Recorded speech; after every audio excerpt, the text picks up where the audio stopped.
നമ്മൾ യൂസ് ചെയ്യുന്ന ചില പെർഫ്യൂംസിൻ്റെ ഫ്രാഗ്രൻസ് ഈ ഗോസ്റ്റ്, സ്പിരിറ്റ് ഇതിനൊക്കെ അട്രാക്ട് ചെയ്യുന്നൊരു വിശ്വാസം ഈ കരീബിയൻ ട്രഡീഷനിൽ ഉണ്ടായിരുന്നു. അവിടെ ഈ വിശ്വാസപ്രകാരം ചില ഫ്രാഗ്രൻസ് അവിടെ ആൻസിസ്റ്റേഴ്സ്, അതായത് പൂർവികർ, അതേപോലെ സ്പിരിറ്റ് ഇതിനൊക്കെ അട്രാക്ട് ചെയ്യും. പിന്നെ ഈ മന്ത്രവാദം, കൂടോത്രം ഇവരൊക്കെ ചില പ്രത്യേക തരത്തിലുള്ള ഫ്രാഗ്രൻസ് യൂസ് ചെയ്യും. അതെന്താണെന്ന് വെച്ച് കഴിഞ്ഞാൽ ഈ ഗുഡ് സ്പിരിറ്റ്സ്, ബാഡ് സ്പിരിറ്റ്സ് ഇതിനൊക്കെ അട്രാക്ട് ചെയ്യാൻ വേണ്ടിയിട്ട്.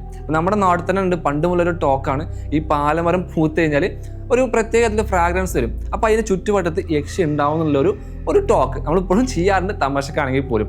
പിന്നെ അതേപോലെ നമ്മൾ മെഡിറ്റേഷൻ ചെയ്യുന്ന സമയത്ത് ചില പ്രത്യേക ഒരു ഫ്രാഗ്രൻസാണ് യൂസ് ചെയ്യുക. അത് നമുക്ക് തന്നെ ഒരു കാം ആൻഡ് ക്വയറ്റ് ആയിട്ടുള്ള ഒരു എനർജി തരും. അത്രയ്ക്കും പവർഫുള്ളാണ് ഈ പെർഫ്യൂം എന്ന് പറയുന്നത്. അതിന് ഏറ്റവും ബെസ്റ്റ് എക്സാമ്പിളാണ് നമ്മുടെ യൂസുഫ് അലി സാറ്. അദ്ദേഹം തന്നെ പറഞ്ഞിട്ടുണ്ട്, അദ്ദേഹത്തിൻ്റെ കയ്യിൽ ബാഗ് ഉണ്ടാവാറുണ്ട്. ആ ബാഗിനകത്ത് അദ്ദേഹത്തിൻ്റെ ഉമ്മാൻ്റെ ഡ്രസ്സാണ്. അപ്പോൾ അദ്ദേഹം ചില സിറ്റുവേഷനിൽ ആ ഡ്രസ്സ് എടുത്ത് മണക്കും. അപ്പോൾ അദ്ദേഹത്തിന് തന്നെ ഒരു കോൺഫിഡൻസും എനർജി ഉണ്ടാവാറുണ്ട്, അദ്ദേഹം പറഞ്ഞിട്ടുണ്ട്. അപ്പോൾ അത്രയും പവർഫുൾ ആയിട്ടുള്ള ഈ പെർഫ്യൂം നമ്മൾ നോക്കി യൂസ് ചെയ്ത് കഴിഞ്ഞാൽ നമ്മൾ ഫസ്റ്റ് ഇംപ്രഷൻ എന്ന് പറയുമല്ലോ, അത് നമ്മൾ ഈ ഡ്രസ്സിൽ മാത്രമല്ല നമ്മൾ യൂസ് ചെയ്യുന്ന പെർഫ്യൂമിലുണ്ട്. അതൊരു പോസിറ്റീവ് വൈബാണ്.